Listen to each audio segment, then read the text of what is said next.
రేపు August 15కి CM Chandrababu రాష్ట్ర ప్రజలకి ముందస్తు శుభాకాంక్షలు తెలిపారు.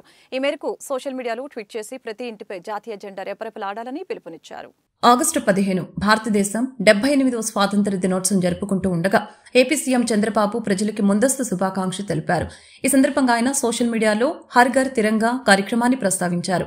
మహోజ్వల చరిత్ర గల మన దేశ సమగ్రతను కాపాడటం మనందరి కర్తవ్యం. అందులో భాగంగా ప్రధాని నరేంద్ర మోదీ ఇచ్చిన పిలుపును అనుసరించి వరుసగా 3వ ఏడాది హర్ ఘర్ తిరంగా కార్యక్రమాన్ని జరుపుకుంటున్నాం. ఇంటింటా జాతీయ జెండా అనే ఈ కార్యక్రమం మరింత విస్తరించడం ఆనందకర విషయం. మరీ ముఖ్యంగా మన తెలుగువాడైన పింగళి వెంకయ్య రూపొందించిన త్రివర్ణ పతాకం జాతీయ జెండా రూపంలో ప్రతి ఇంటిపై ఎగరటం మనకు మరింత ప్రత్యేక గౌరవమని అన్నారు. రేపు ప్రతి ఇంటిపై ప్రతి కార్యాలయంపై మువ్వెన్నెల జెండాని రెపరెపలాడించండి అని తెలిపారు. అంతేకాదు జాతీయ జెండాను మీ సోషల్ మీడియా పేజీలలో ప్రొఫైల్ పిక్గా పెట్టుకోండి.